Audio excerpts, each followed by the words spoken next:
Hey guys, tonight we trudge softly into a world of inked secrets, where Puritan Diaries, those neat, disciplined pages you might expect to be full of prayers and lists of sins, actually pulse with whispered desires, hidden glances and coded confessions. The candlelight flickers across your shoulders as you imagine the careful hands, scratching out confessions in the dead of night, hands that tremble just a little because, well, you probably won't survive this scrutiny unshocked. The air smells faintly of dried ink and cedarwood, a scent that seems oddly comforting for something so scandalous. So before you get comfortable, take a moment to like the video and subscribe, but only if you genuinely enjoy what I do here. And while you're at it, drop your location and local time in the comments. It's fun to think we're all sneaking a peek into these diaries together from around the world. You turn the first page, noticing how precise the script is, yet underneath it all lies the faint trembling of human passion. A woman notes that she lingered too long by the meeting house doors, stealing a glance at a young man whose family sits a pew over. She writes of a flush on her cheeks, of how her heart races just as the preacher raises his voice over the morning psalm. You can feel the tension yourself, imagining the scratch of the quill on parchment and the quiet rustle of skirts as the congregation prays, completely oblivious. Historians still argue whether these whispered emotions were acts of real defiance, small sparks of rebellion, or merely the imagination of someone with too much free time.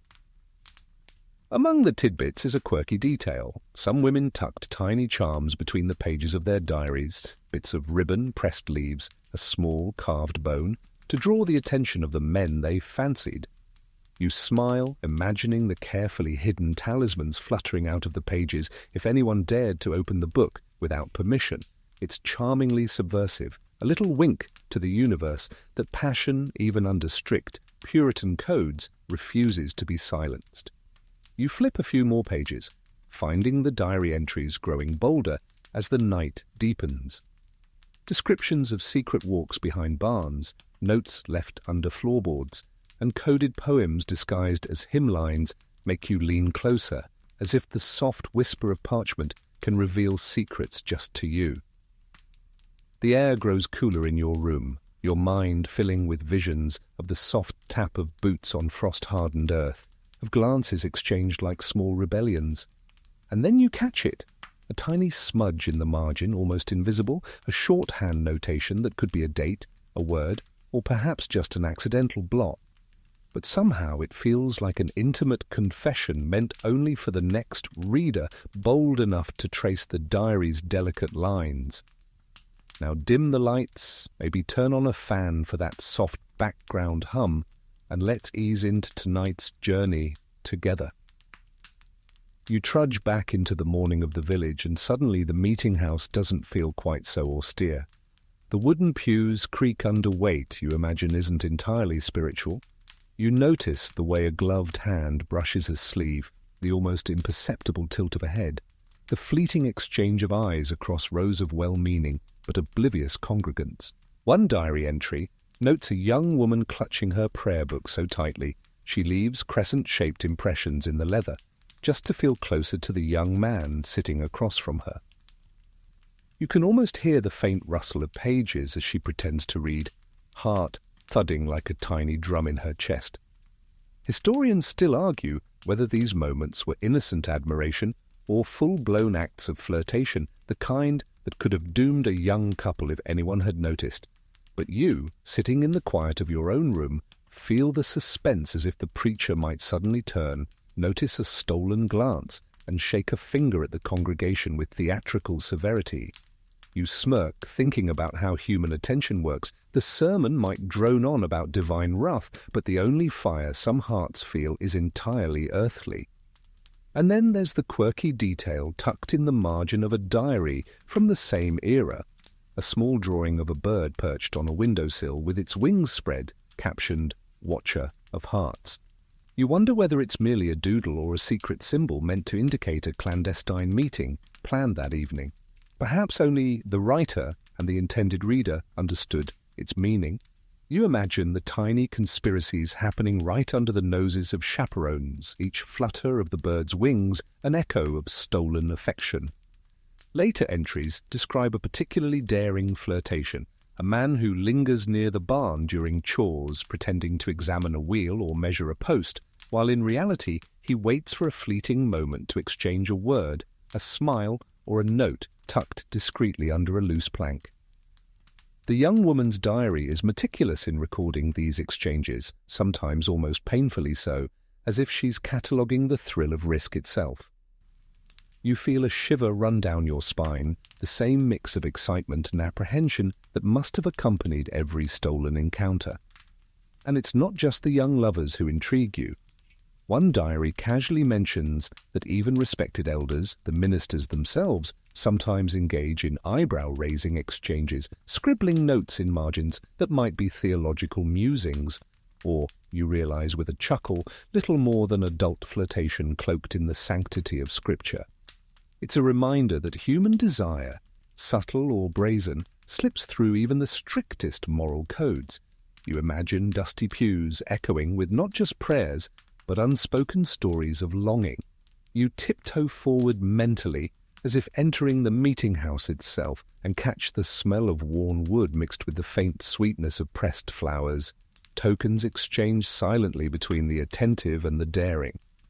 A flutter of excitement passes through the diary pages, and you lean in, following each motion, each careful avoidance of notice, wondering if perhaps all of history is nothing more than a collection of hearts trying to sneak a glance without getting caught. You follow the trail into the hushed shadows of the barns at the village edge, where the air smells of hay and cool earth, a faint whisper of livestock and leather lingering like a secret perfume. The diary pages describe how couples met here under the cloak of darkness, the moon their only witness, hearts pounding with the thrill of forbidden company. One entry notes how the man would tap twice on the weathered door, a signal known only to her, and she would slip through the narrow opening, careful to avoid the splintered floorboards that could betray her presence. You can almost feel the chill on your neck as she tiptoes in, the soft scuff of boots against straw, filling the quiet night. There's a peculiar, almost playful detail. One lover apparently carried a small pouch of marigold petals, which she would scatter behind her to mask the sound of her approach. Historians still argue whether these rituals were practical, symbolic, or a mixture of both, a coded language of love and mischief. You find yourself grinning, imagining the scene, petals falling like tiny golden confetti as hearts leap in anticipation. Even in strict Puritan communities where every move could be scrutinized for moral failing, ingenuity and romance seemed to have found a way. Not all rendezvous were so charming, of course. One diary laments a near discovery by a passing neighbor whose shadow stretches like a dark finger across the barn wall. The couple freezes, breathing shallowly, hiding behind stacked crates and old barrels, hearts thumping audibly in the cold night air. You feel the tension yourself, like a low hum vibrating through your chest, a reminder that the stakes were real, and that desire always seemed to tiptoe dangerously close to disaster. And then there are the notes on whimsical disguises. A young man reportedly donned a cloak, too large and cumbersome to appear as a stable hand, while she wrapped herself in a shawl that smelled faintly of lavender, borrowed from her mother's drawer. Every precaution, every whispered caution, becomes part of the diary's narrative rhythm, blending human ingenuity with the persistent pulse of forbidden passion. You can almost smell the lavender, the hay, the crisp night air, each detail drawing you further into a world where secrecy is as essential as the love it hides. One particularly cheeky diary entry mentions a mischievous crow that seems to serve as an unintentional accomplice, cawing at the wrong moment and nearly revealing their location. You chuckle softly at the thought, imagining the bird as a prankster in the night, and for a moment the tension breaks, leaving only the quiet thrill of lovers defying expectation. These little interludes, the bird, the petals, the shadows, they all make you realize that human affection has always found a way to flourish, even where rules and religion try to suppress it. As you close the diary and listen to the imagined rustle of straw beneath secret feet, you notice how every entry pulses with urgency and tenderness, a testament to hearts daring to beat boldly in the hush of the night. In these margins and folds, life and love press forward, quietly rewriting the narrative of pious restraint. And somehow you can feel the warmth of that night air brushing your own skin, as if the centuries between you and these clandestine trysts have melted away into shared anticipation. You trudge back into the meeting house once more, now seeing it through the lens of whispered secrets rather than solemn ritual. The diary entries describe how some parishioners fidgeted during sermons, eyes darting to the pews across the aisle, fingers tapping against hymnals in nervous rhythm. The preacher's voice booms over the psalms, words meant to inspire piety, yet you can almost hear the muffled giggles, the quiet exhalations of restrained excitement. Historians still argue whether these interruptions were genuine lapses of attention or carefully disguised flirtation, the kind of subtle rebellion that makes you question whether any human activity is truly pure. One particularly quirky note details the creative use of sermon seating. A young woman would swap seats with her cousin mid-collection to sit closer to a man she fancied, all while pretending to adjust her cloak. You imagine her sliding into the pew, the stiff wood creaking under weight, her heart a drumline echoing through the hushed hall. The man, feigning a pious bow, feels the spark of recognition and relief. They've managed another fleeting, perfect moment, unnoticed by the vigilant eyes of elders. It's a small, almost absurd ballet, choreographed entirely by desire and risk. Beyond the pews, diaries hint at the tension in family dynamics. Parents are often described glancing over shoulders, suspicious of a lingering touch or a shared glance, yet unable to fully police these small rebellions. You can feel the subtle push and pull, the rigid moral codes pressing down on vibrant human impulses, the quiet triumph of clever defiance. There's a mischievous humour in these accounts, even as the village tries to enforce order. Hearts beat to their own rhythm, impervious to the rules of men. The quirky or fringe details continue. One diarist notes that a clever young man once smuggled a note within a folded page of the Psalter, written so minutely that it looked like a smudge to anyone untrained in microscopic observation. You lean in, imagining the painstaking effort, the tiny quills scratching the parchment in the dim glow of candlelight. It's a small triumph, both romantic and slightly absurd, like a magician hiding a secret in plain sight. These coded messages were often passed via a third party, an unsuspecting child or servant, whose obliviousness ensured the lover's safety. As the sermon drags on, you notice a subtle pattern of sound and movement, the shuffle of feet, the occasional cough, the soft rustle of garments, each a punctuation in the story of covert affections.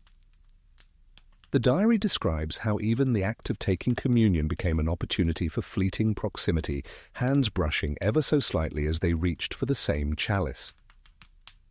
You almost laugh quietly at the audacity, realizing that in this rigid, watchful world, passion finds the smallest openings and seizes them, often with a wry smile hidden beneath solemnity.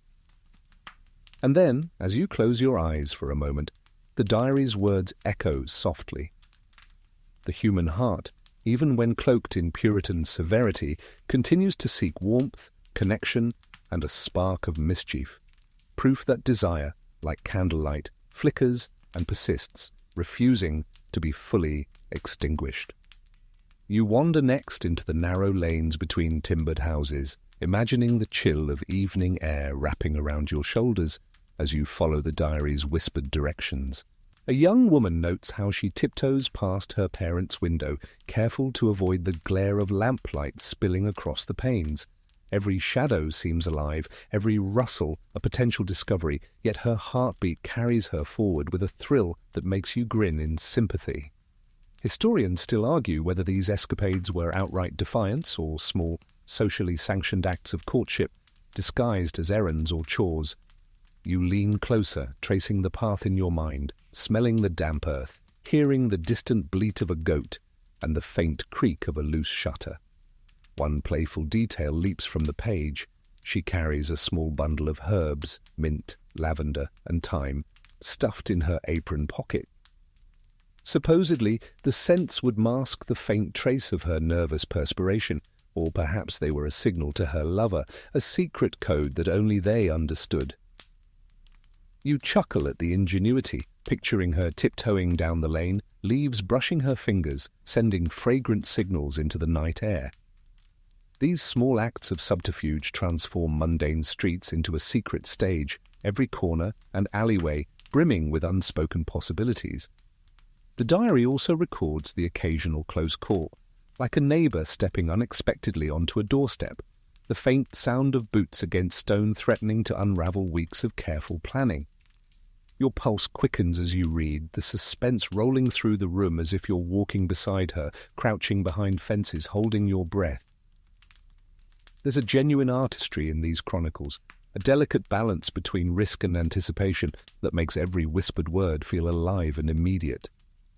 One particularly quirky entry describes a signal system involving lanterns.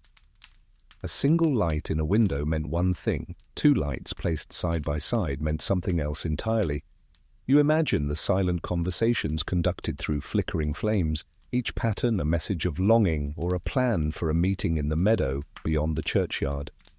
It's clever, a little absurd, and entirely human, a dance of intelligence and desire played out under the watchful eyes of a world that demands propriety.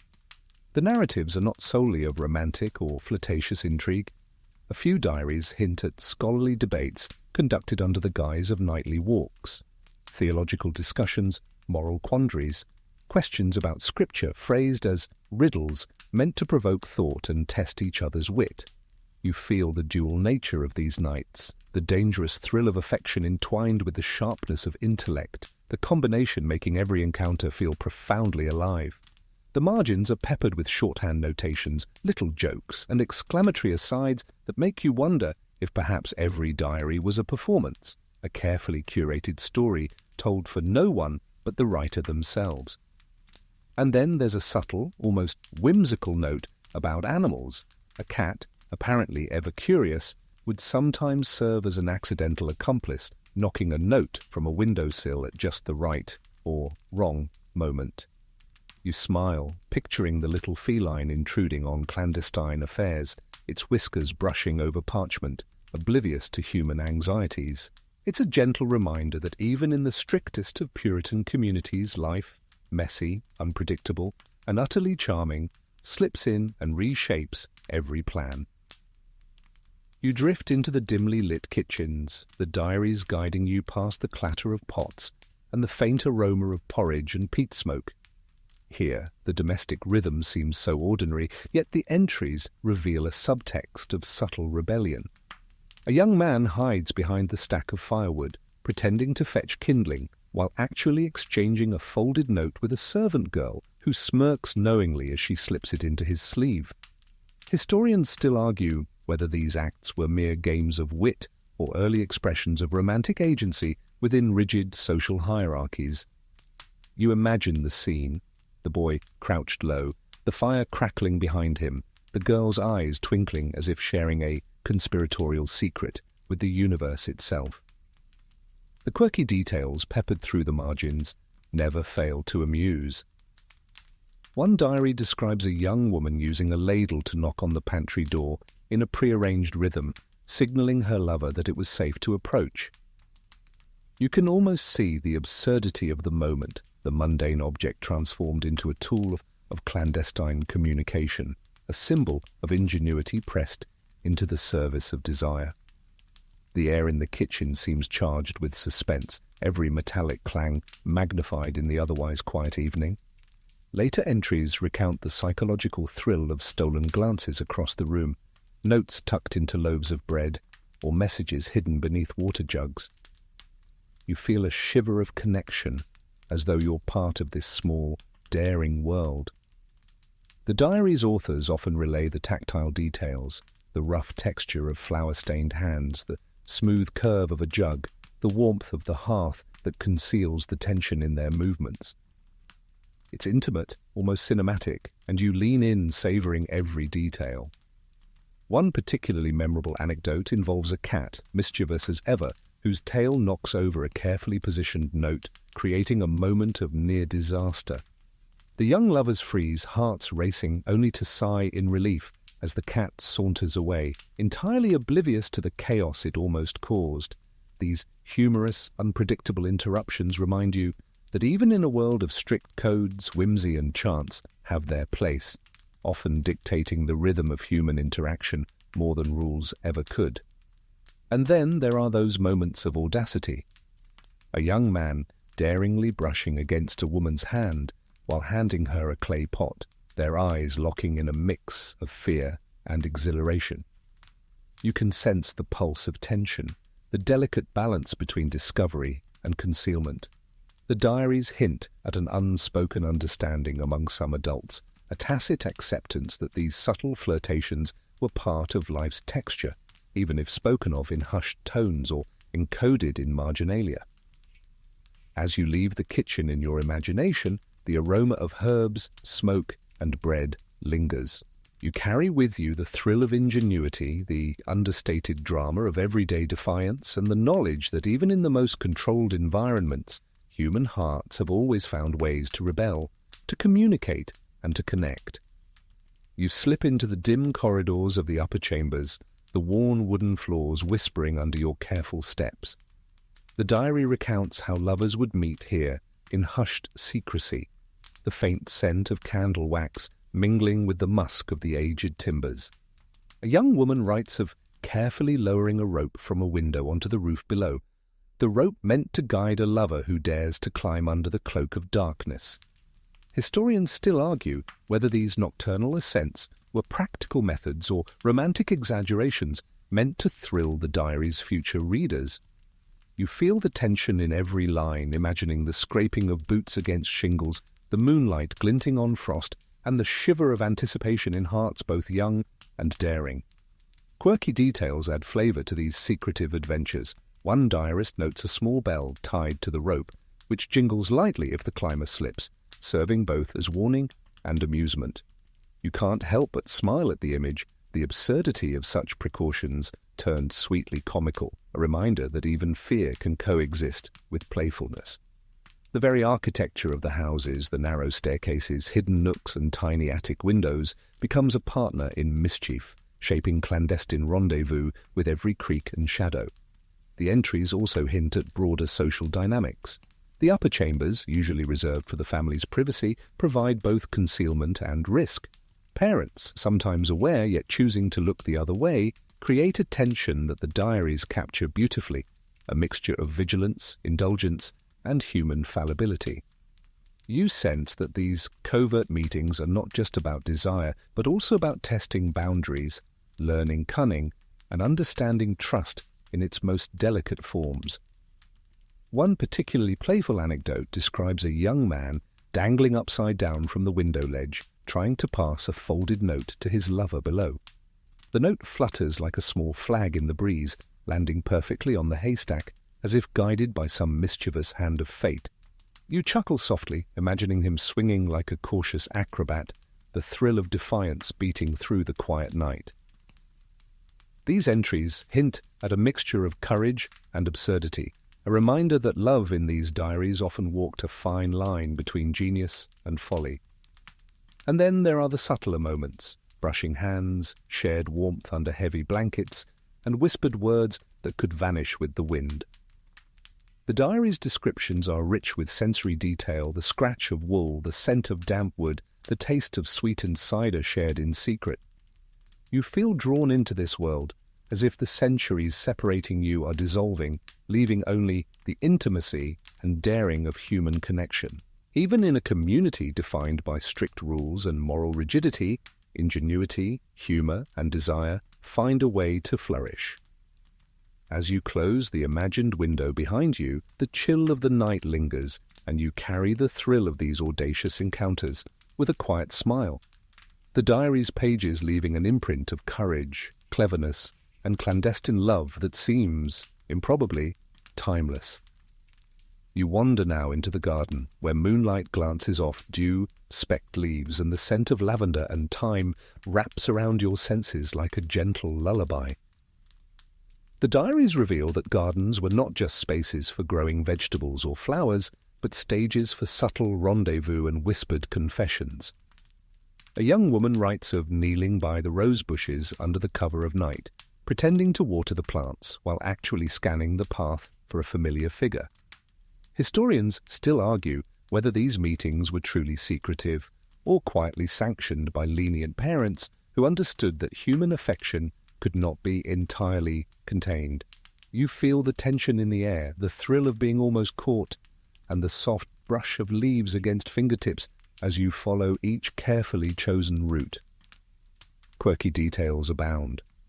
One diary describes a lover leaving a small bird cage with a note tied to it, the cage perched on a branch so the intended recipient could see it without being seen. You picture the awkward elegance of it, the flutter of the bird inside, the tiny message swaying in the breeze, and the giggles stifled by the shadows of hedges. It's part romantic gesture, part playful trick, and wholly human, a charming blend of ingenuity and risk. The garden also served as a place for intellectual games. Some entries note clandestine debates conducted over herbs and flower beds, where young lovers would challenge each other with riddles, quotes from scripture, or moral dilemmas, all disguised as casual conversation. The margins of the diary occasionally contain sketches of leaves and vines, perhaps to practice shorthand or to encode secret symbols for meetings. You lean in closer, sensing the blend of romance and intellect, a delicate dance where curiosity and desire intertwine. One particular anecdote involves a hidden bench behind the rose arbor. A young man would carve subtle symbols into the wood, letters, numbers, tiny hearts, so that the intended recipient would know the bench was reserved for them. You imagine tracing those carvings with your fingers, feeling the smoothness worn by years of careful contact, and sensing the thrill of ownership and secrecy mingled together. The diary captures the quiet joy of discovery, the pride in small victories, and the shared amusement of clever concealment. Even the animals play a role. A cat slinks through the hedges, brushing against ankles and occasionally tipping over a forgotten hat or basket, unknowingly acting as both messenger and disruptor. The young lovers adapt, improvising around every unpredictable moment, learning to read the language of shadows, whispers, and subtle sounds. It is in these moments, between the scent of blooms and the soft hum of nocturnal insects, that desire, ingenuity, and courage merge, painting a vivid picture of lives lived in quiet defiance of rigid norms.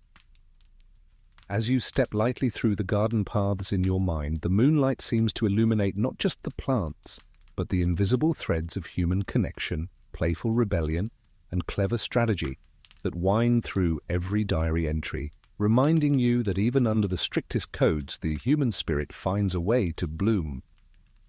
You find yourself lingering in the shadowed hallways, where the diaries describe quiet footsteps echoing off cold stone walls. A young woman writes about deliberately dropping a book just so her intended suitor can bend down to pick it up, their hands brushing in that fleeting electric instant that makes your chest tighten just reading it. Historians still argue whether such minor provocations were truly innocent or tiny rebellions against the weight of societal expectations.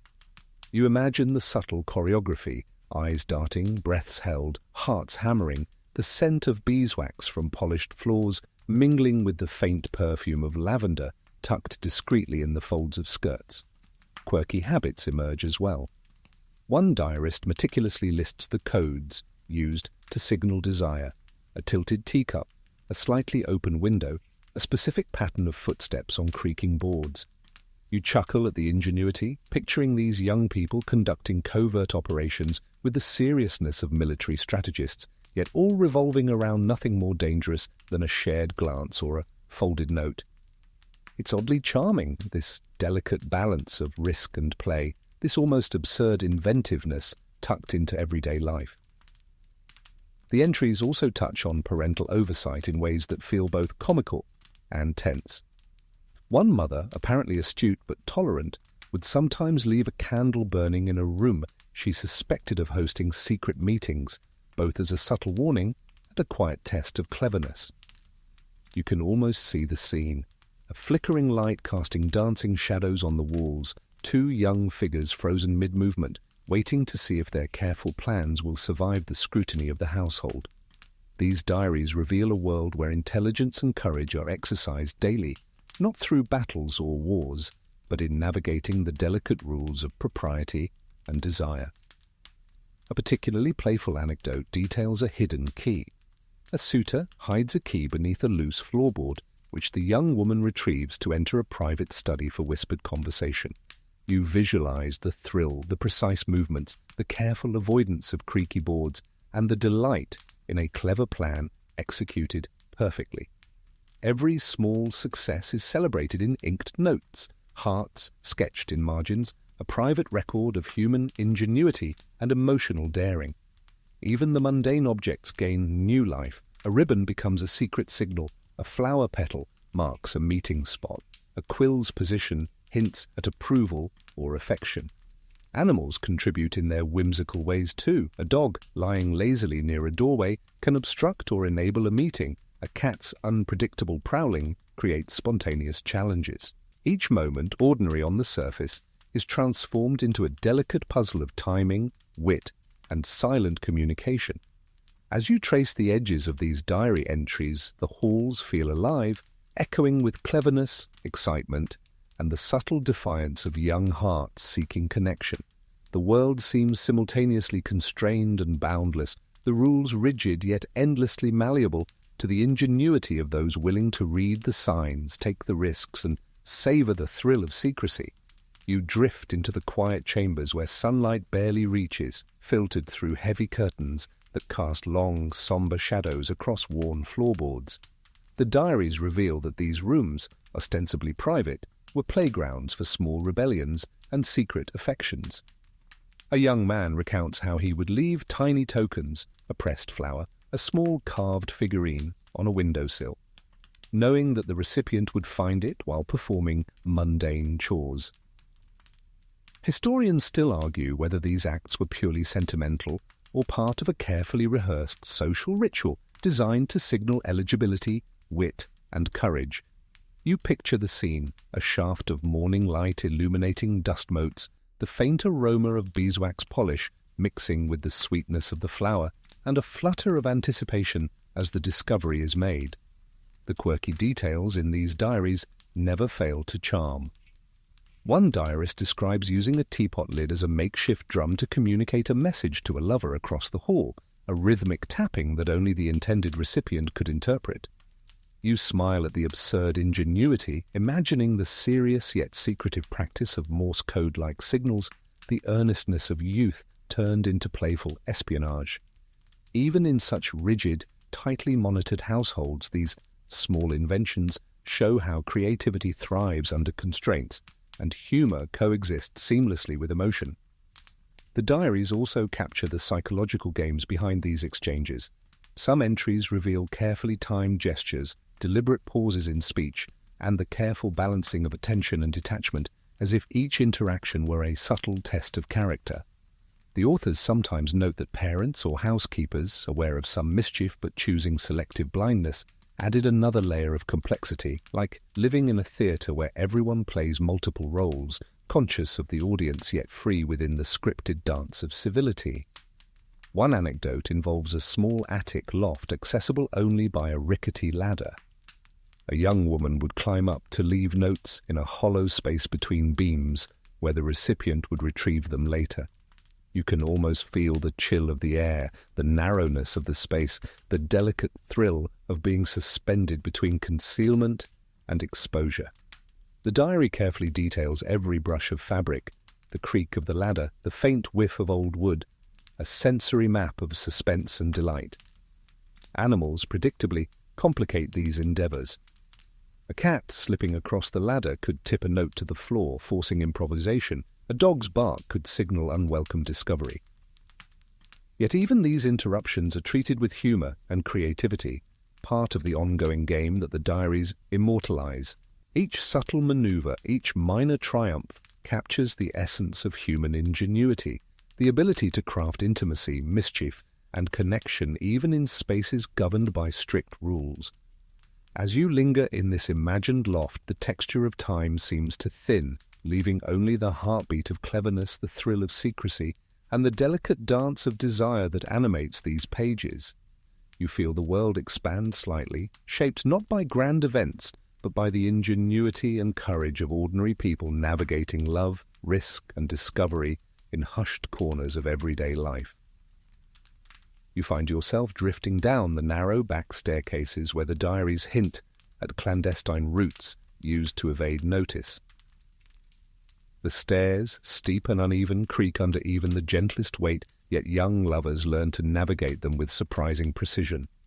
A diarist recalls the thrill of descending, just as a parent's shadow crosses the doorway above, the sudden adrenaline making each step feel like a heartbeat in a suspenseful symphony. Historians still argue whether these covert maneuvers were actually risky or simply dramatized for posterity, but reading them, you feel every pulse, every careful shift of weight, as if the centuries compress into one tense moment. Quirky innovations abound. One young man supposedly fashioned a pair of padded slippers to muffle his descent, the soles stuffed with wool from the household's own sheep. You can't help but smile imagining him tiptoeing like a clumsy ninja, the ordinary fabric transformed into a secret weapon of stealth. These tiny inventions remind you that even in a society obsessed with order, humor, and practicality, wove themselves seamlessly into acts of desire. The diaries also reveal the subtle social hierarchies that govern these encounters. Servants, siblings, and sometimes tolerant relatives played unspoken roles, whether by turning a blind eye, delivering messages, or serving as silent accomplices in the game of secrecy. One entry notes that a particularly observant maid would occasionally rearrange furniture to create hidden paths or obscure vantage points, transforming domestic chores into covert operations. You imagine the choreography: tables nudged, chairs shifted, shadows dancing across the walls, each movement a calculated contribution to the delicate ballet of connection. A memorable anecdote involves a small trapdoor beneath a rug used to pass notes between floors. The diarist writes of the excitement in lowering messages and retrieving replies, the tension heightened by the slightest misplacement or the accidental brush of a foot. The texture of the wood, the faint scent of dust, and the muffled scurrying of rodents all contribute to the vivid, almost cinematic quality of these clandestine interactions. You can sense the careful calibration of risk and reward, the interplay between ingenuity and the natural chaos of the house. Animals continue their unintentional meddling. A dog's sudden bark, a cat's curiosity, or even a mouse chewing at a forgotten string could foil plans, forcing quick thinking and adaptability. These moments of unpredictability, treated with a mix of frustration and humor, highlight the improvisational skill required for such secretive pursuits. The diaries capture this beautifully. Small victories, clever tricks, and the soft laughter that follows near disaster.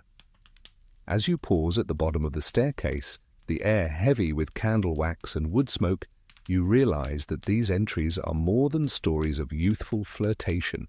They are exercises in observation, patience, and ingenuity. Every whispered step, every clever improvisation, every stolen glance becomes a testament to human creativity and courage in the quiet corners of everyday life. The thrill of evasion, the ingenuity of these acts, and the layered humor behind them linger with you, as vivid and immediate as if you were tiptoeing through that same house centuries ago. You drift into the parlor, where sunlight filters lazily through leaded glass, casting fractured rainbows across the polished floorboards. The diaries describe these rooms not as formal gathering spaces, but as theatres of subtle intimacy where lovers would sit side by side under the guise of embroidery lessons or scripture study.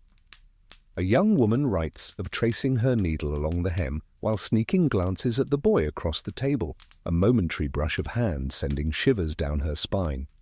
Historians still argue whether these flirtations were innocent games of the mind or the early sparks of more calculated social maneuvering. You feel each heartbeat in the margins, each stolen glance laden with risk, as if the sunlight itself conspires to illuminate secrecy. Quirky practices abound. One diary details a game of coded conversation, where ordinary phrases had hidden meanings. A comment about the weather might signal a secret meeting, or the mention of a specific flower could indicate consent or affection.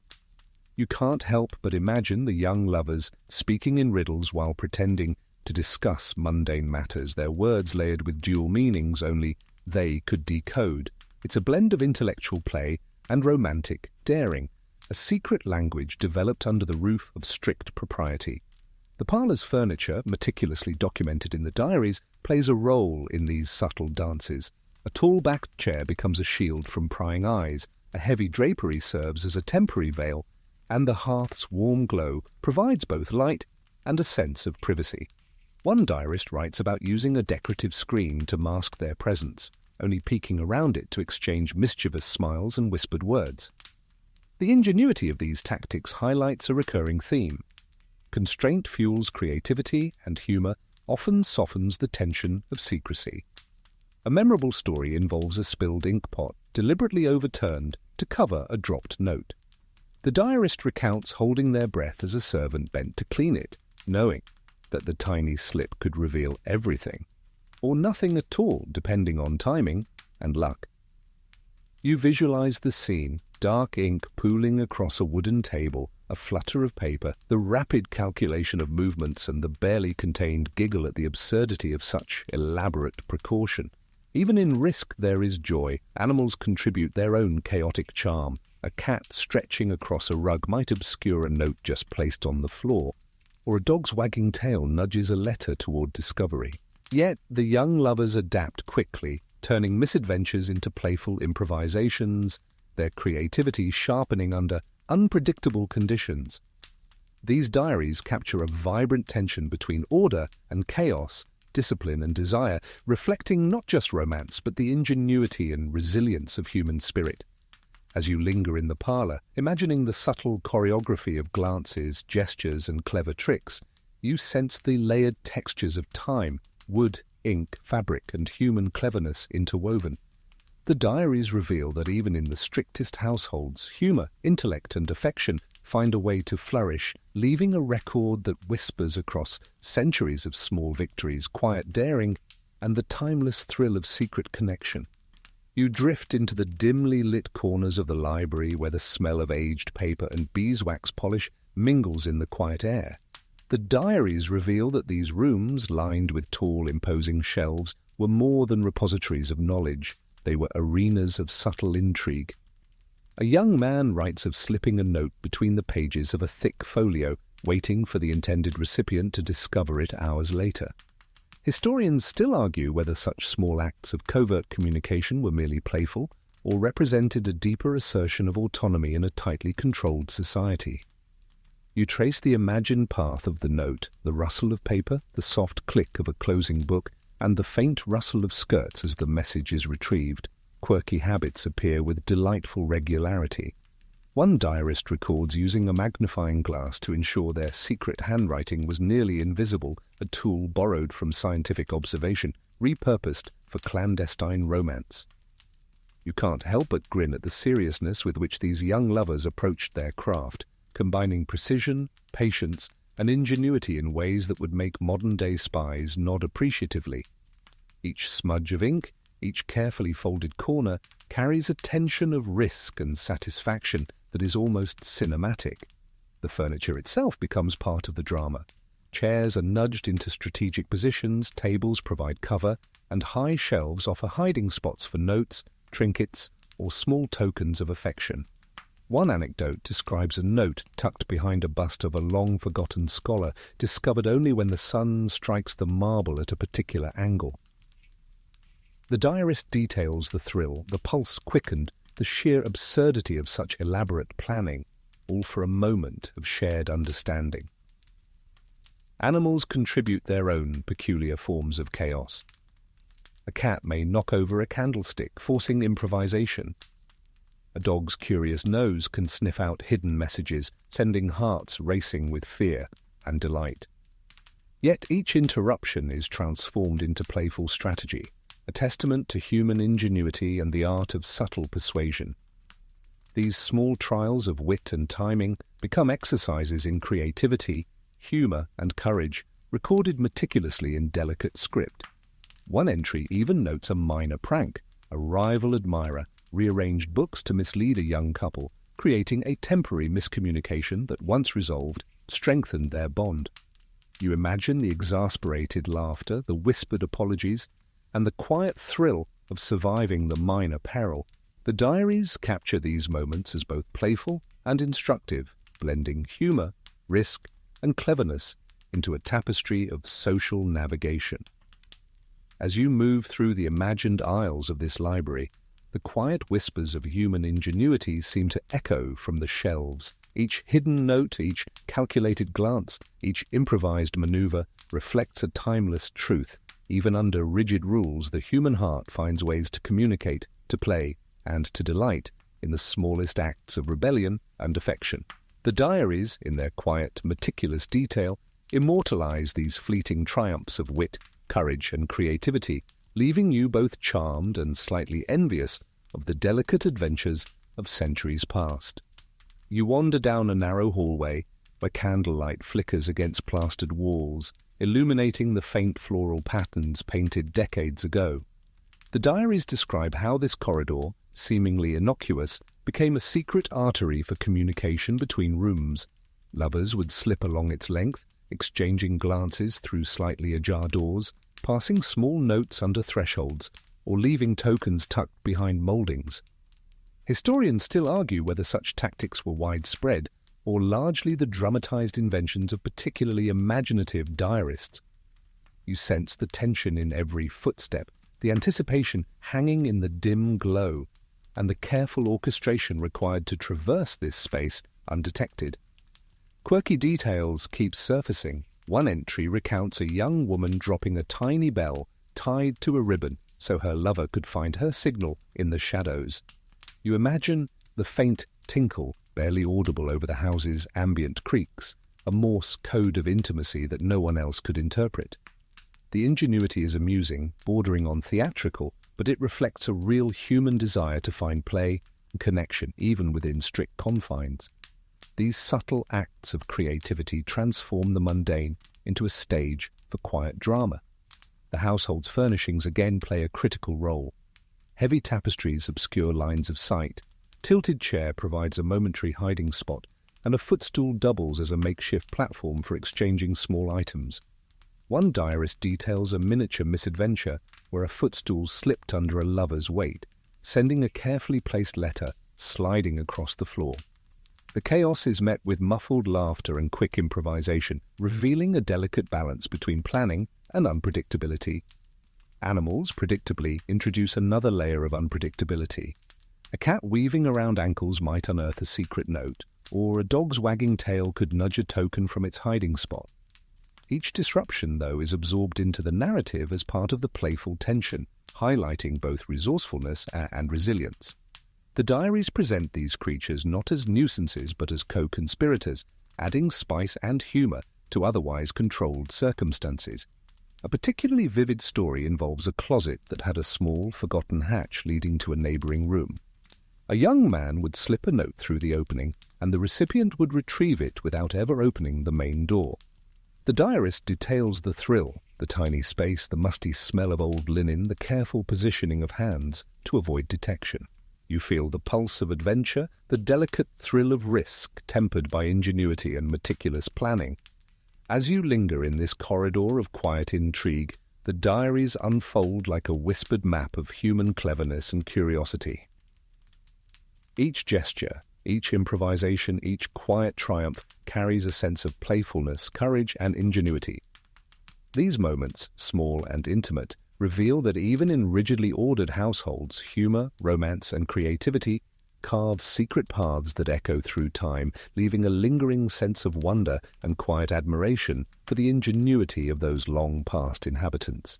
You enter the kitchen, a surprisingly lively arena of clandestine activity. The diaries reveal that even this utilitarian space, filled with the aroma of baking bread, simmering stews, and the faint tang of vinegar, became a stage for secret exchanges. Lovers would hide messages inside loaves, beneath bowls, or behind stacked pots, retrieving them under the pretense of fetching water or gathering herbs. Historians still argue whether these acts were widespread or isolated, but the detailed accounts suggest an intricate interplay of ingenuity and risk. You feel each moment of subtle maneuvering, each careful glance toward the door, as if the centuries compress into the tense rhythm of your own heartbeat. Quirky techniques abound. One diarist writes of using a spoon carved from the softest wood to scoop flour while concealing tiny notes folded into parchment. You can't help but imagine the meticulous artistry involved, the careful handling, the near-invisible crease of a paper, and the light dusting of flour that disguises its presence. Humour and practicality blend here as young lovers improvise with whatever tools the domestic space provides, transforming ordinary objects into instruments of secrecy. The layout of the kitchen itself contributes to the intrigue. Large hearths provide warmth, but also shadowy corners, perfect for concealment. Cupboards become impromptu vaults, tables double as barricades against accidental discovery, and suspended racks for herbs and utensils serve as makeshift message carriers. A diary entry recalls the chaos when a broom fell at just the wrong moment, sending a folded note fluttering across the floor. Quick thinking salvaged the situation, demonstrating a balance between planning and spontaneity that recurs throughout these hidden narratives. Animals again assert their presence. Cats slink along the floorboards, swiping at dangling herbs or toppling a carefully positioned letter. Dogs, loyal but oblivious, can wander into the scene at the most inconvenient time, their curiosity heightening tension and forcing improvisation. These small interventions, though frustrating, are recounted with gentle humour, highlighting the adaptive skill and patience of the young correspondents. A memorable anecdote involves a secret signal using a kettle's whistle. The diarist describes a carefully timed boiling, the subtle steam and sound alerting a partner that a message had been deposited beneath a pantry shelf. You picture the scene, the hiss of the kettle, the careful placement of paper, the shared glance from across the room, all orchestrated under the nose of unsuspecting household members. Each entry illuminates the creativity, courage, and light-hearted cunning required to sustain these intimate connections. As you absorb the kitchen's quiet choreography, the diaries leave a lingering impression. Even in spaces dominated by routine and labor, human ingenuity and playful courage find expression. Every hidden note, improvised tactic, and improvisational maneuver demonstrates the delicate balance of secrecy, humor, and affection that shapes the secret social lives recorded in these meticulous pages. You sense that centuries later, the echoes of these clever exploits still shimmer faintly in the warm, fragrant air. You wander into the attic where dust motes drift lazily in beams of sunlight piercing through tiny, grimy windows. The diaries describe this neglected space as a haven for whispered confessions and hidden encounters. Crates, trunks, and stacks of forgotten linens offer cover, and the smell of mothballs and aged timber hangs heavy, providing both concealment and a sense of secrecy. Historians still argue whether attics were genuinely frequented for romantic liaisons or if the diaries exaggerate for dramatic flair, but the meticulous detail suggests some truth. You tread lightly, imagining each step disturbing decades of silence, the floorboards groaning softly underfoot, as if cautioning you against discovery. Quirky rituals are noted repeatedly. One young woman recounts leaving a small bundle of lavender as a signal that a note awaited retrieval, while a hidden ribbon tied to a beam marked a safe path across the cluttered floor. You can picture the ingenuity involved, transforming an otherwise intimidating space into a labyrinth of private communication. The creativity required seems almost playful, a game of stealth and cunning played against the backdrop of strict household discipline. The objects themselves participate in the drama. Old trunks conceal letters beneath layers of fabric. Crates provide impromptu platforms for exchanging messages, and stacks of books double as minor barricades, shielding furtive glances. A diarist describes the thrill of perching atop a rickety trunk to drop a folded note into a basket without drawing attention, the precarious balance adding both danger and excitement to the endeavor. Each improvised maneuver demonstrates a blend of patience, dexterity, and quiet daring. Animals add their own comedic tension. A cat, intrigued by fluttering paper, might bat a note into an unintended corner, forcing a scramble and muffled laughter. A dog's tail or a sudden bark can induce panic, prompting quick improvisation. These interruptions, rather than discouraging, are woven into the diaries with subtle humour, emphasizing adaptability and the playful side of human ingenuity. One particularly memorable entry recounts a clandestine meeting on a stormy afternoon, with rain rattling the small windows and wind moaning through the eaves. The diarist describes the thrill of passing a note through a crack in the floorboards to a partner seated below, the sound of the storm masking any movement. You can almost feel the adrenaline, the drumming rain, the musty scent of old cloth, the heightened awareness of each shadow. Even in such a confined, isolated space, strategy, timing, and shared humour transform risk into intimacy. As you linger in the attic's quiet gloom, the diaries convey a persistent theme. Secrecy and ingenuity thrive in the unlikeliest of places.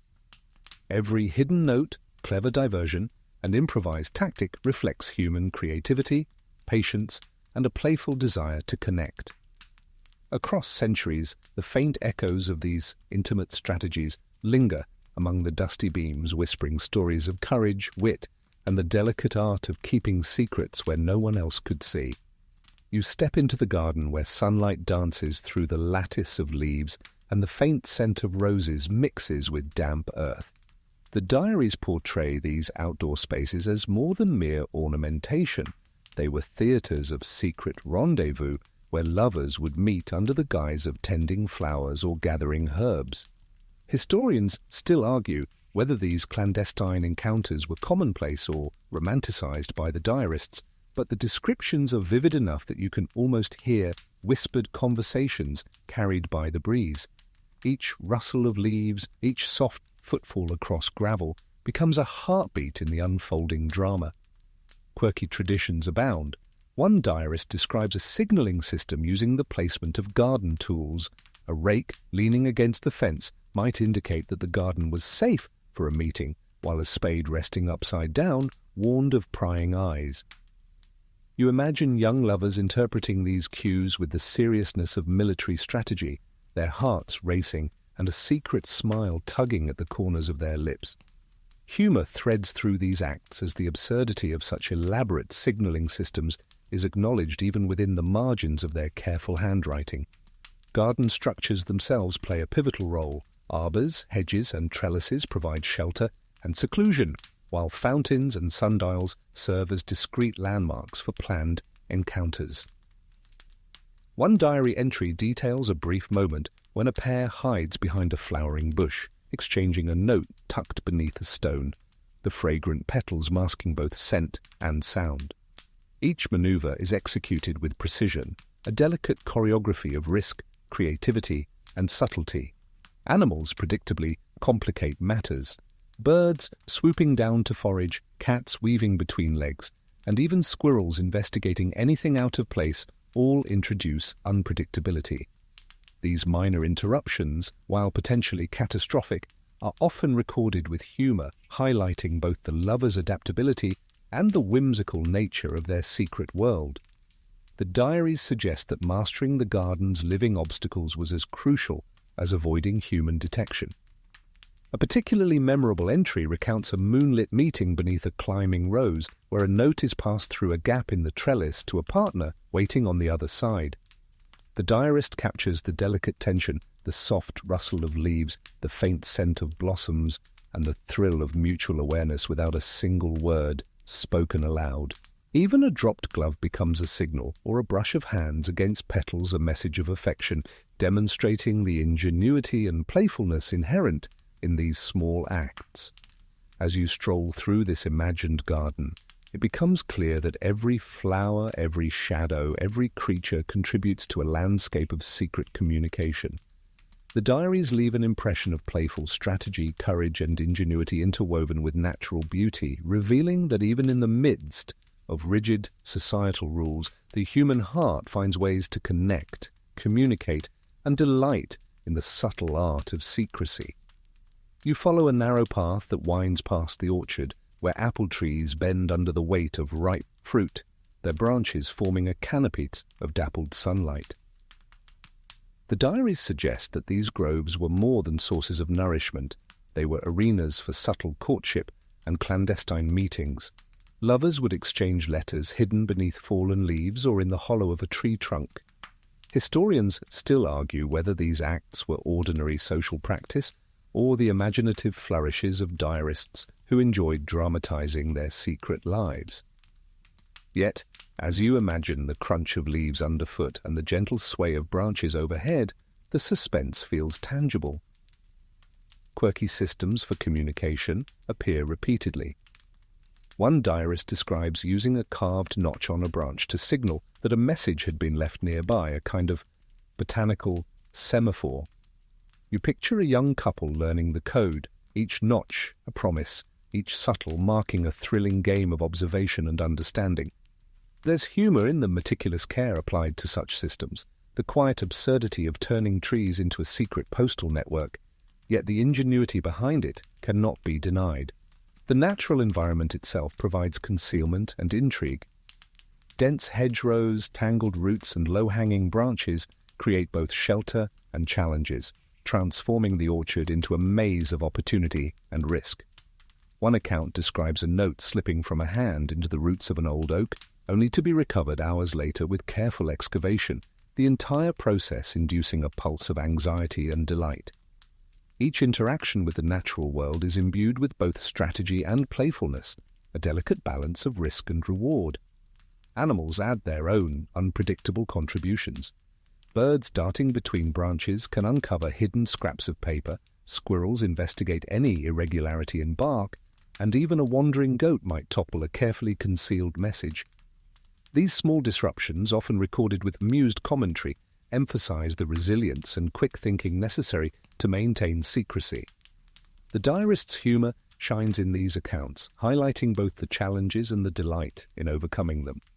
A particularly evocative entry tells of a twilight rendezvous, where the lovers move silently beneath the trees, exchanging letters illuminated only by the fading light of sunset. The diarist captures the thrill, the shadowed limbs of trees casting moving patterns on the ground, the subtle rustle of leaves masking whispered words, and the heightened awareness of every sound and motion. Even the placement of a dropped fruit serves as a signal, a playful reminder that ingenuity often thrives in unexpected forms. As you walk through the imagined orchard, the diaries make it clear that the natural world was both companion and collaborator in these secret lives. Each tree, each shadow, each small animal played a role in the intricate dance of covert communication, blending humor, risk, and affection. Centuries later, the echoes of these tiny triumphs of wit and courage still seem to linger in the air, a testament to the enduring creativity of human hearts navigating the delicate art of secrecy.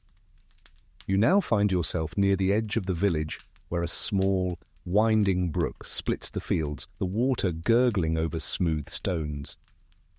The diaries describe this watery border as both a barrier and a secret corridor. Lovers would leave messages tied to floating leaves or secure tiny notes in hollow reeds, the current carrying their words downstream to a waiting partner. Historians still argue whether these watery exchanges were common practice or merely fanciful anecdotes recorded by imaginative diarists. Still, you can almost hear the burbling brook and imagine the tension as each message is sent, the natural rhythm of water echoing the pulse of anticipation. Quirky techniques abound here too. One diarist recounts using a small carved wooden boat to ferry messages along the stream, while another describes a makeshift fishing line that snagged a reed containing a hidden note. The meticulous care required for these watery communications is almost comical, a delicate dance between patience, precision, and luck.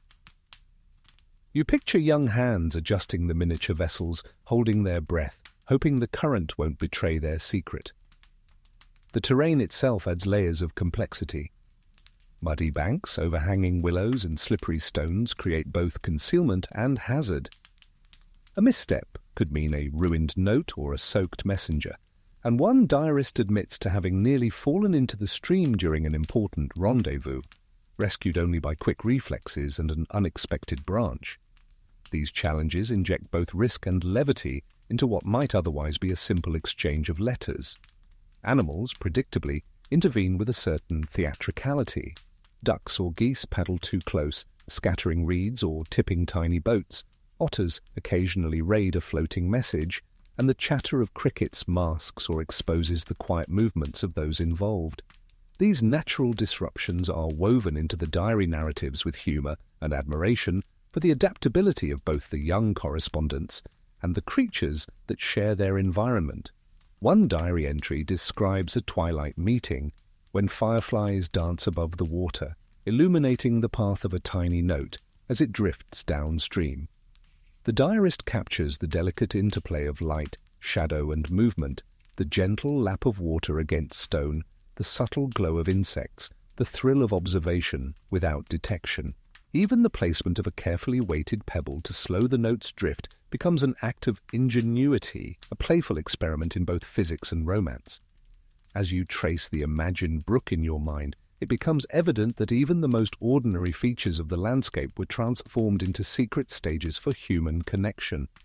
The diaries convey a blend of creativity, courage, and humour, illustrating that love and communication find a way in even the trickiest of environments. The water carries not just messages but whispers of centuries-old ingenuity, leaving a lingering sense of wonder at how ordinary spaces can conceal extraordinary acts of subtle rebellion and affection. You wander into the village marketplace, a place bustling with daytime commerce but curiously hushed in the early morning hours, when the dairies suggest secret transactions took place. Here, between barrels of salted fish, stacks of woven baskets, and the pungent aroma of cheese, lovers would leave tiny coded messages tucked beneath produce or inside folded cloth. Historians still argue whether these public exchanges were truly romantic or more strategic, a means of signalling across crowded spaces without arousing suspicion. But the diary's precision gives you a sense of intentionality, as if each interaction were choreographed with delicate care. Quirky practices flourish in this setting. One diarist describes slipping a note inside a hollowed apple, while another recounts attaching a tiny ribbon to a basket handle, a code only the intended recipient could decipher. You picture the subtle gestures, a nudge of the hand, a slightly tilted basket, a furtive glance, all executed under the watchful eyes of merchants and neighbours. The ingenuity is equal parts playful and calculated, a gentle rebellion against the watchful structure of Puritan society. The physical layout of the marketplace contributes to its utility as a secretive arena. Long wooden tables, narrow alleys, and high stacks of goods provide cover, while corners shaded by awnings offer brief moments of privacy. One diarist recalls crouching behind a barrel of onions to exchange a folded note, the pungent aroma disguising movement while a nearby dog snoozes obliviously. Each obstacle becomes a challenge to be creatively navigated, a stage for miniature acts of bravery. Animals complicate or enliven the scene. Chickens darting under tables, goats nibbling at unattended goods, and even the occasional stray cat pawing at a message introduce unpredictability. The diarists recount these interruptions with amusement, often laughing at the irony of nature intruding upon their carefully planned subterfuge. The humour softens the tension, highlighting the resourcefulness required to maintain secrecy amidst chaos. One particularly charming account details a sunset exchange. A young woman hides a note in a basket of herbs, her partner retrieving it under the guise of bartering for fresh parsley. The diarist notes the thrill of movement, the shuffle of feet on cobblestones, the subtle tilt of baskets, the shared grin when the message is successfully delivered. Even the accidental brushing of hands against a bundle of carrots becomes a playful reminder of the ingenuity needed to thrive in this public yet private world. As you stroll through this imagined marketplace, it's evident that the ordinary bustle of commerce masks a hidden world of intimate communication. Every basket, barrel, and animal contributes to a delicate dance of secrecy, strategy, and humour. The diaries convey not just the risks, but the delight and cleverness embedded in everyday spaces, reminding you that human connection often finds a way, even amidst the noise and scrutiny of a public square. You drift toward the village church, its steeple casting a long, sombre shadow over the cobblestones as the afternoon sun leans westward. The diaries portray this sacred space as paradoxically mundane and secretive, a place where whispered confessions of devotion mingled with subtle flirtations, where pews, alcoves, and candlelit nooks became unlikely stages for discreet exchanges. Historians still argue whether such acts were acts of rebellion against religious strictures or merely creative embellishments, but you can almost hear the quiet shuffle of feet and the faint rustle of parchment against wood as young lovers navigated the hallowed halls. Quirky tactics surface here as well. One diarist recounts passing a folded note by letting it slide from the top of a pew into the lap of a friend hiding in the next row. Another describes securing a tiny message under the metal plate of a hymn book, retrievable only with an agreed-upon twist of the fingers. You can picture the anticipation, the suppressed giggles, the clever orchestration, all within a space designed to cultivate solemnity. Even the echo of whispered words seems exaggerated by the high ceilings, amplifying both secrecy and thrill. The architecture itself provides both cover and challenge. Narrow stairways, shadowed alcoves, and the stone buttresses offer concealed corners while demanding careful movement to avoid detection. One diary entry describes balancing on the edge of a stone step to reach a note tucked behind a candle holder, the precarious posture enhancing both suspense and intimacy. Each maneuver requires coordination, timing, and a dash of courage, the human heart learning to operate in subtlety and ingenuity. Animals, surprisingly, play cameo roles. Church cats, traditionally welcomed for their mouse-catching skills, occasionally reveal messages by batting at folded slips of paper, while birds perching in the belfry create sudden, startling noises. These intrusions, documented with gentle humor, become part of the story, underscoring the unpredictable yet playful nature of covert communication. Even the smallest disruptions are absorbed into the rhythm of secrecy with patience and wit.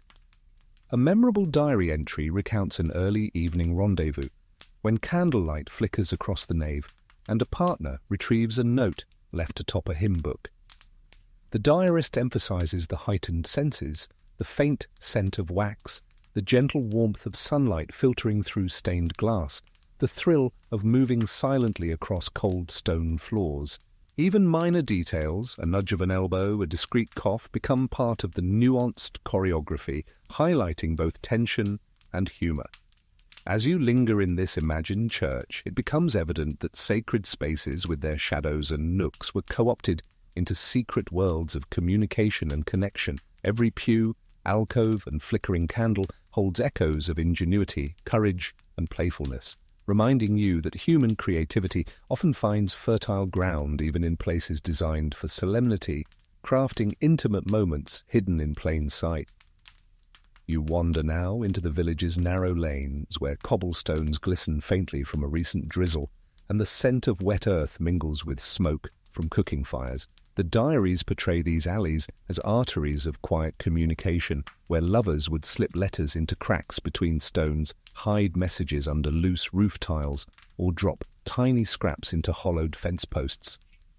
Historians still argue whether these nocturnal exchanges were widespread or merely the fanciful inventions of meticulous diarists, yet the sense of suspense in each account makes you imagine the careful steps, the whispered instructions, and the adrenaline of discovery. Quirky habits surface here too. One diarist describes leaving a folded note beneath a loose cobblestone, then kicking it slightly so that it would appear naturally, as if dropped by accident. Another mentions a sequence of knocks on doors or walls as signals for retrieval, an early and highly localized Morse code of romance. You can visualize the participants, eyes darting around for watchful neighbors, hands fumbling with small paper slips, hearts racing as they execute this micro-symphony of secrecy. The mix of ingenuity and absurdity is both charming and amusing, hinting at a culture of playful cunning amidst rigid societal norms. The lanes themselves contribute a rich texture of concealment.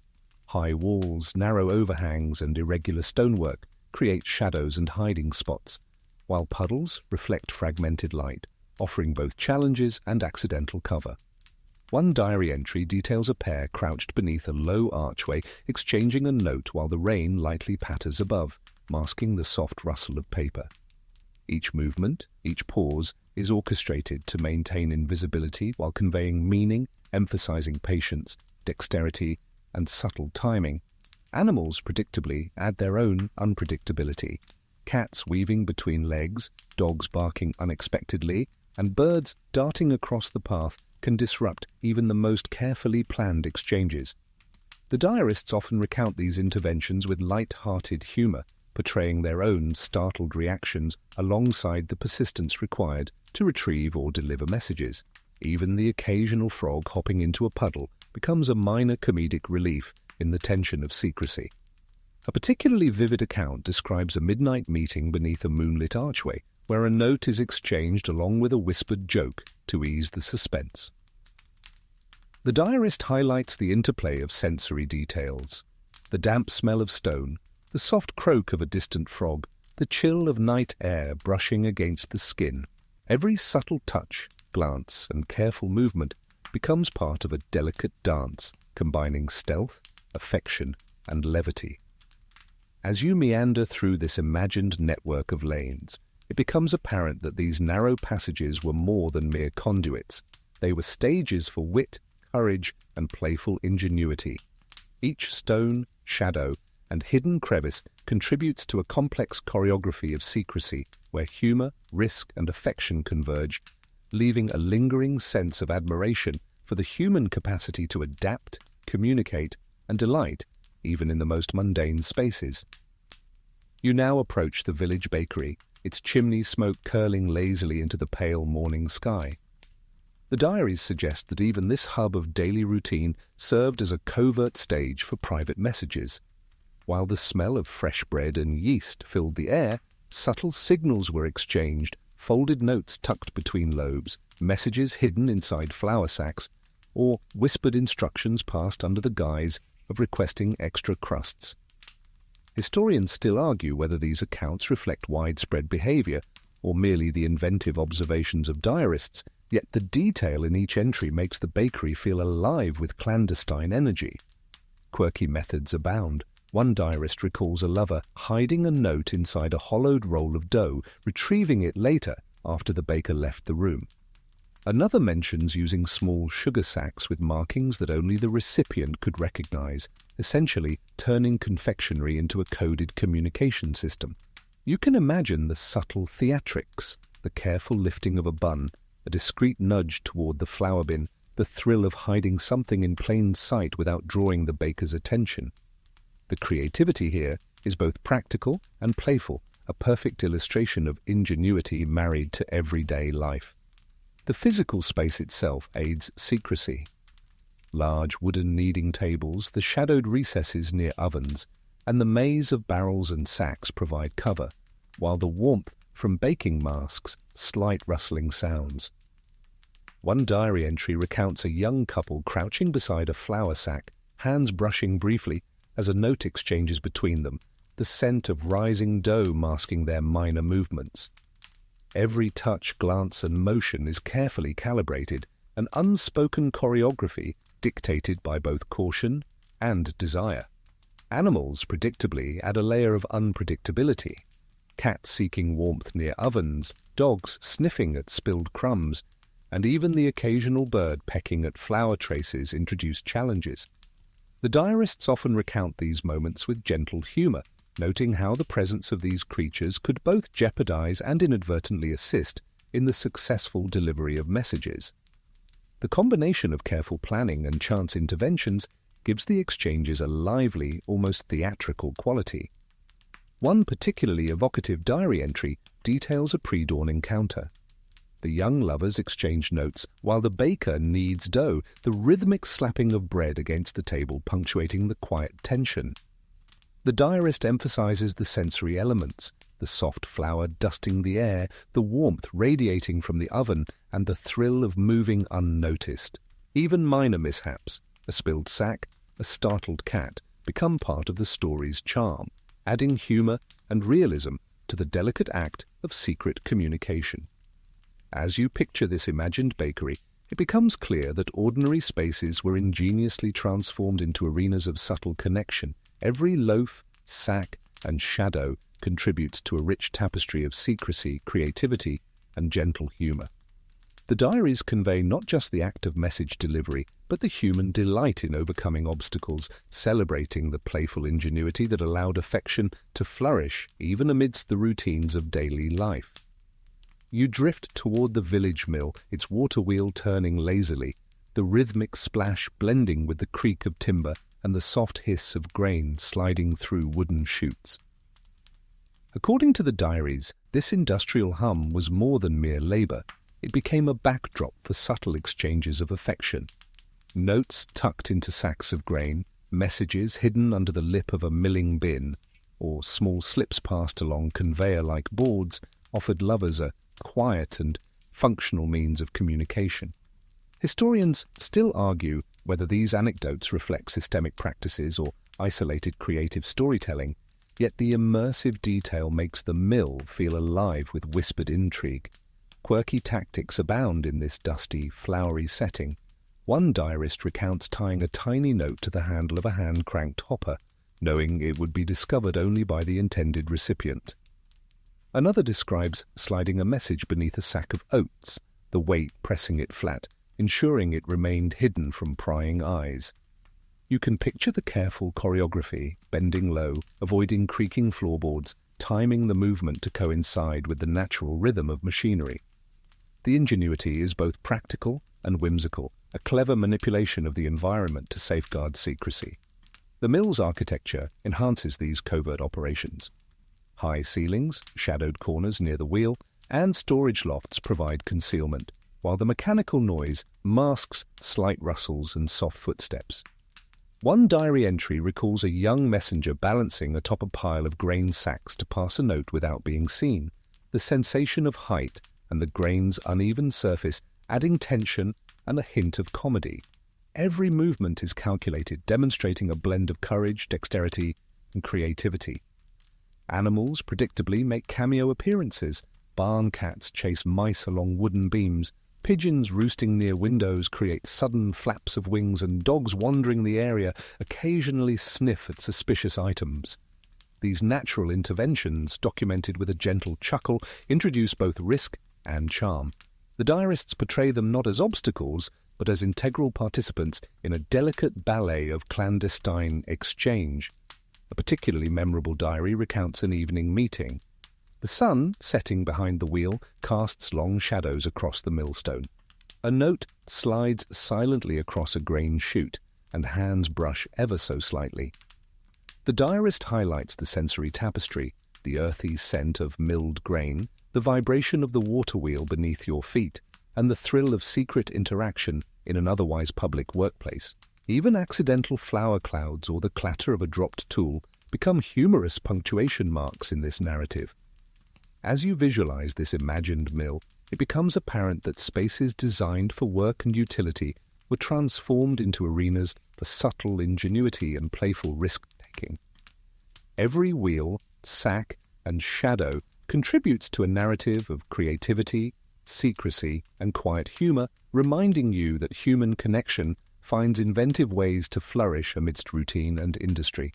You wander next toward the village tailor's shop, a small, sunlit room filled with the muted hum of spinning wheels, the soft snip of scissors, and the faint scent of dyed fabrics.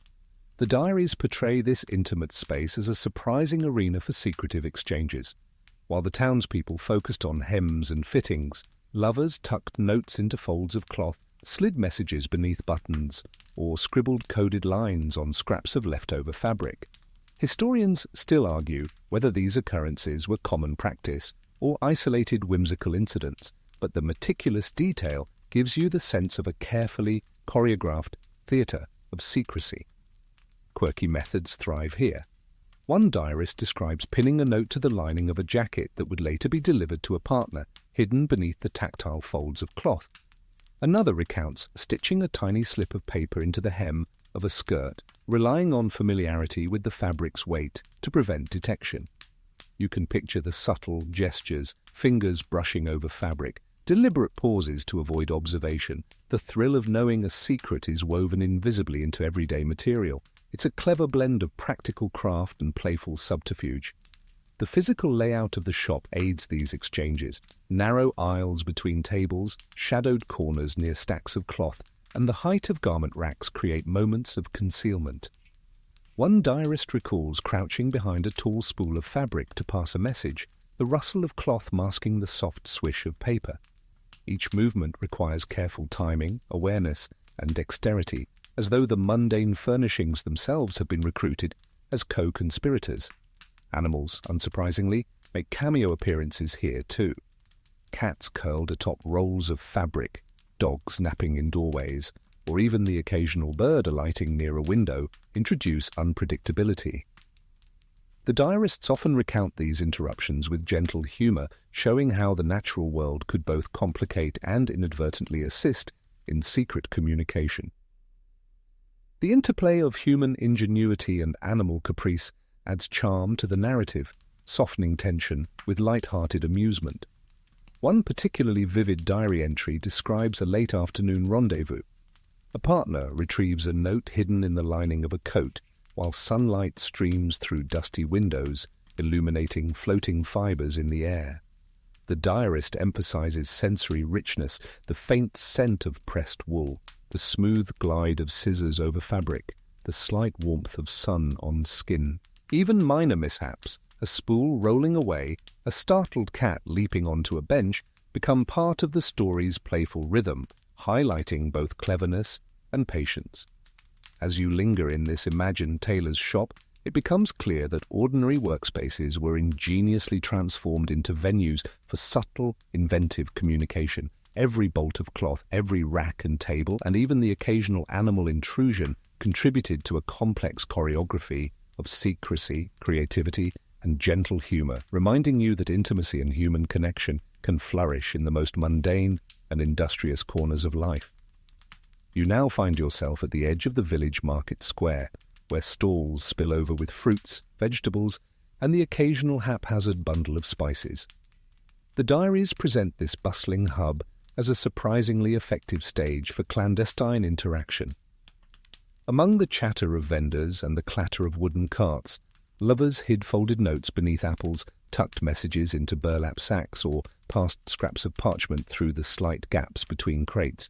Historians still argue whether such market rendezvous were widespread strategies or charming exaggerations, but the intensity of the descriptions makes you feel the pulsing rhythm of covert exchanges woven seamlessly into daily commerce. Quirky methods abound.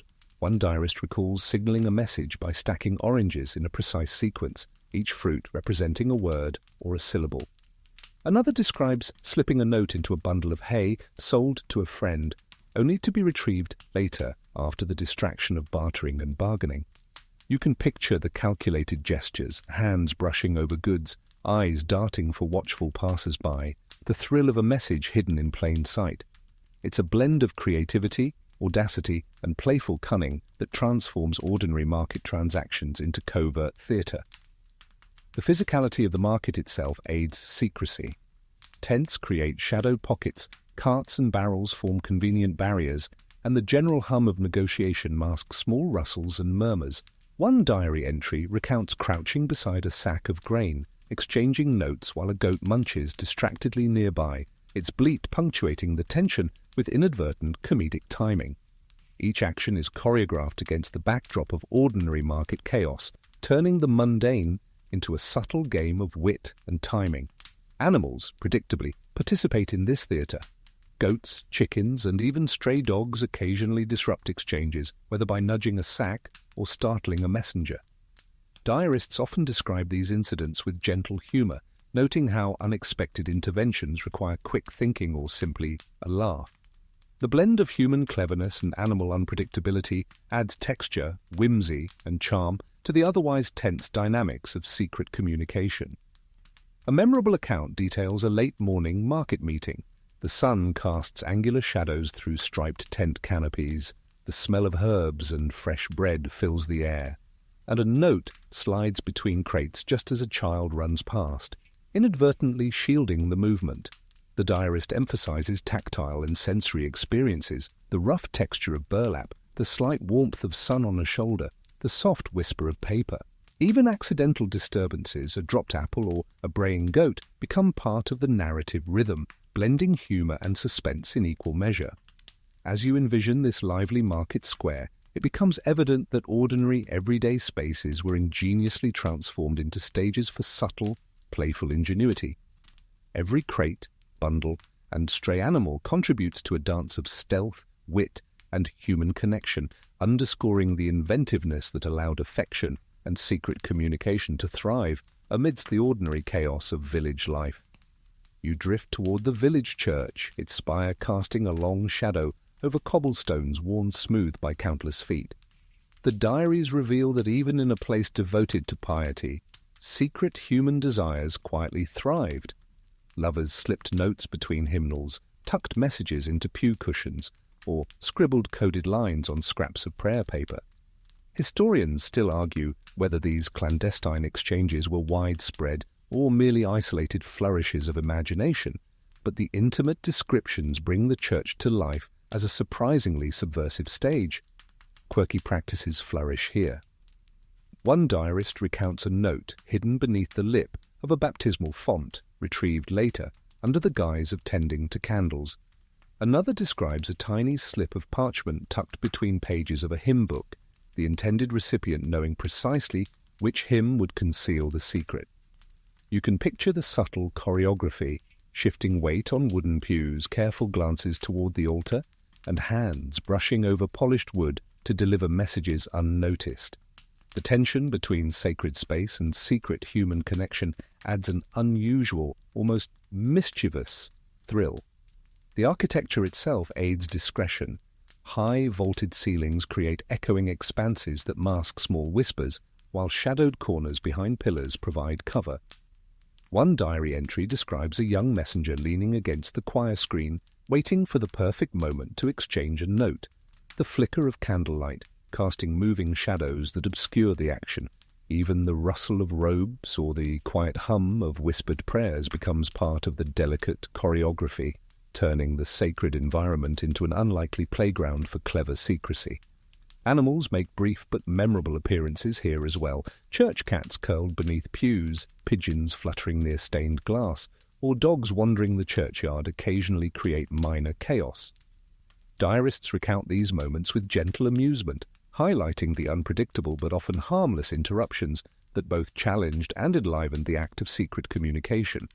The interplay of human ingenuity and natural whimsy adds texture, levity, and charm to the narrative.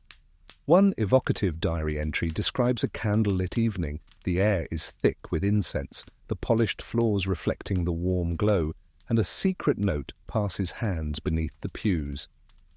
The diarist emphasizes sensory richness, the sharp scent of wax, the flickering shadows on carved wood, the soft thrum of distant organ music.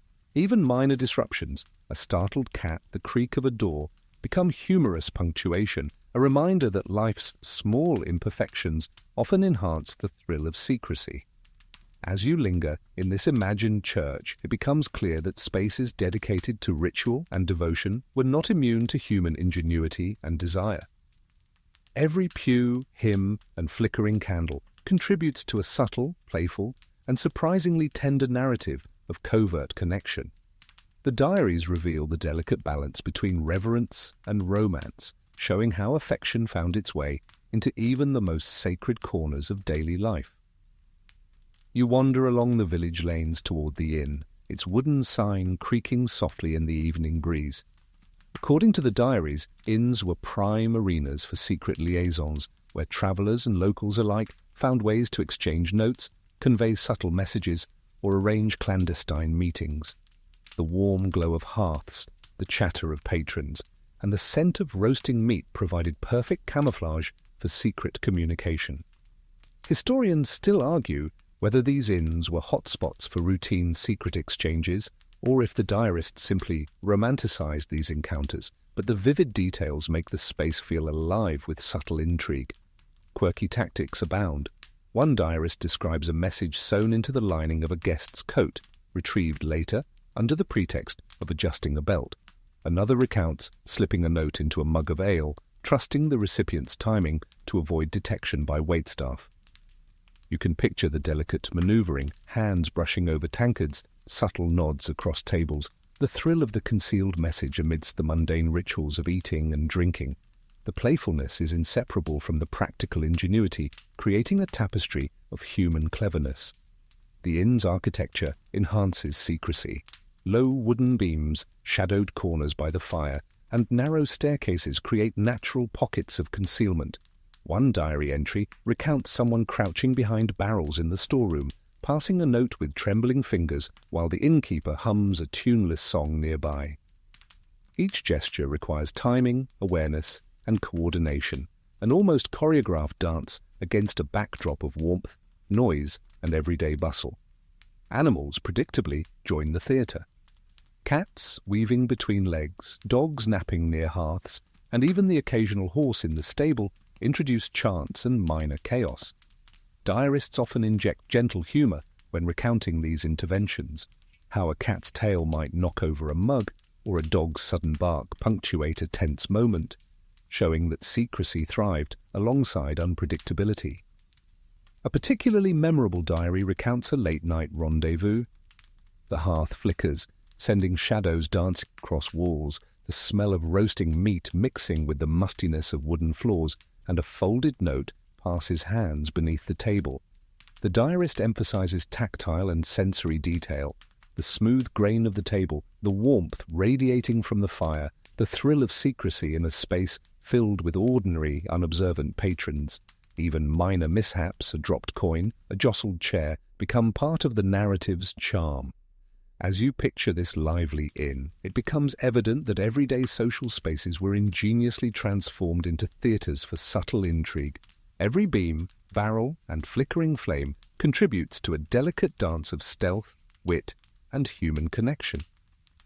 The diaries reveal a world where affection and secrecy coexist seamlessly within the routine hum of communal life, reminding you that even the most ordinary spaces can harbour extraordinary ingenuity.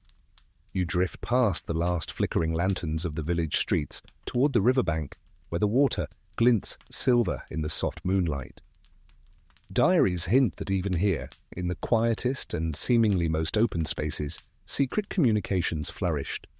Lovers hid notes in hollowed reeds, floated messages on tiny pieces of bark, or etched brief codes into the sandy shore.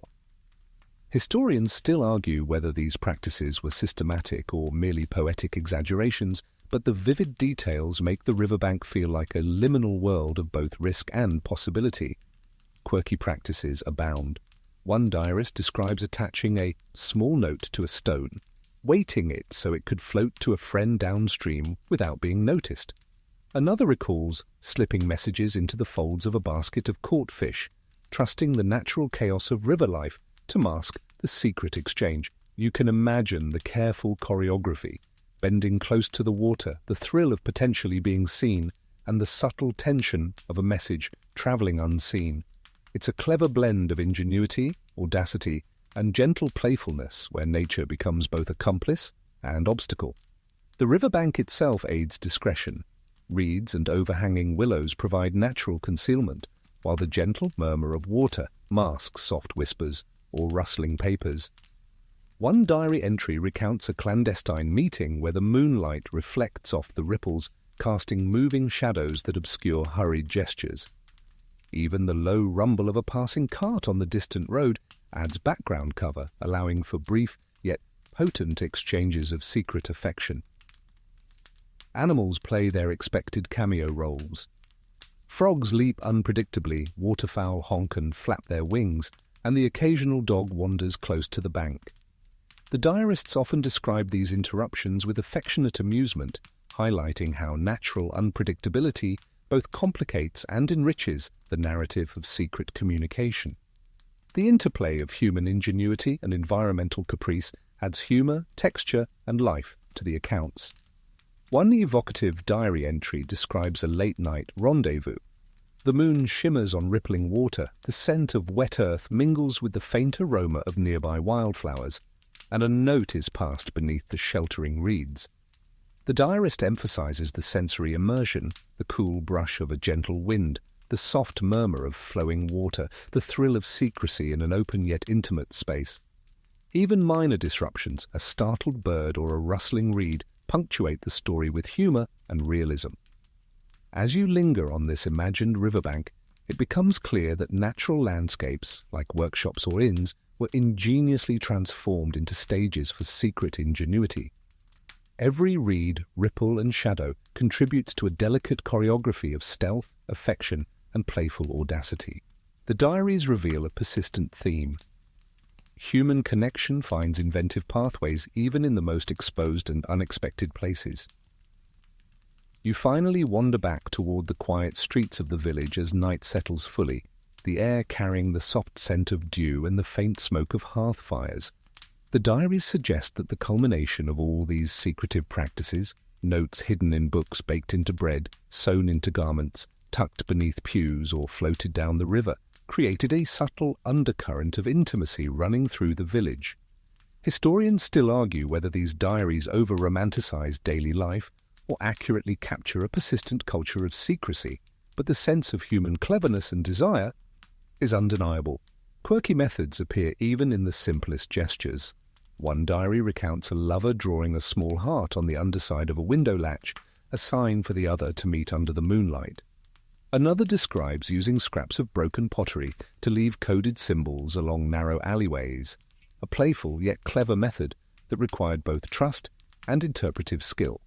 You can picture the slow choreography of these exchanges, cautious glances around corners, soft footsteps along cobbled paths, the thrill of being part of a hidden language embedded in ordinary objects. Even the physical layout of the village itself facilitates secrecy. Narrow lanes, shadowed archways, and the lattice of windows create private pockets amid communal spaces. One diarist recounts slipping through a side alley to pass a note, the walls absorbing footsteps and muffling whispers.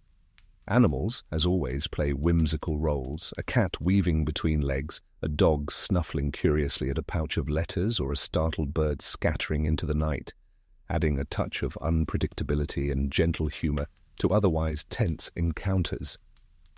One particularly vivid entry describes a meeting at the edge of the village green. The soft chirp of crickets fills the air, a lantern flickers from a nearby window, and a folded note exchanges hands in near silence. The diarist emphasizes sensory richness, the cool brush of night air, the faint scent of smoke from a distant chimney, the thrill of stealth in a space simultaneously intimate and exposed. Even small interruptions, a loose cobblestone or a sudden rustle of leaves, punctuate the moment with unexpected levity, reminding the reader of the delicate balance between tension and playfulness. As the night deepens, you sense how these diaries collectively reveal a world where ordinary life becomes a stage for inventive, playful, and persistent human connection. Every alley, hearth, pew, and riverbank contributes to a complex choreography of secrecy, tenderness, and wit. These pages carry the subtle message that even in the most rigidly structured Puritan context, affection and ingenuity find their way, leaving behind traces of laughter, cleverness, and enduring curiosity. Now dim the lights, maybe turn on a fan for that soft background hum, and let's ease into tonight's journey together. You lean back now, letting the quiet of the village and the whispered secrets of its inhabitants settle around you like a gentle blanket. The moon drifts higher, silvering the rooftops, and the soft rustle of leaves seems almost like the sighs of lovers long past, content in their hidden triumphs. Even the most mundane objects, a pew, a spool of thread, a barrow of hay, now feel imbued with a secret life, tiny vessels for human creativity and longing. You can almost sense the slow, deliberate passage of hands passing notes, the light thrill of a glance, the playful ingenuity of a hidden message. Think of the quiet ingenuity of people who lived centuries ago, maneuvering through their rigid world with cleverness, patience, and a surprising sense of humor. Even when the spaces seemed ordinary, even when the routines were mundane, there was always room for intimacy, curiosity, and connection. Imagine the rustle of paper, the shimmer of moonlight on a hidden note, The gentle hum of night-masking whispered words. Everything slows down in your mind, each detail softening like the final glow of a fading candle. Let the rhythms of secret gestures, playful ingenuity, and small acts of affection lull your thoughts. There is warmth in the ordinary, delight in subtlety, and joy in the persistence of human connection across time. Allow your imagination to drift alongside these quiet acts, to trace the hidden currents of everyday life in long-past villages. The world feels vast yet intimate, each shadow and quiet corner now a repository for gentle stories and whispered laughter. Breathe slowly, feel the softness of night, and let the murmurs of history ease into your mind. Remember that even the smallest gestures carry meaning, and even the most hidden secrets can leave echoes that touch the heart. Let the hush of this world cradle you, bringing calm, gentle curiosity and the quiet comfort of human ingenuity as your eyelids grow heavy, drifting softly into sleep.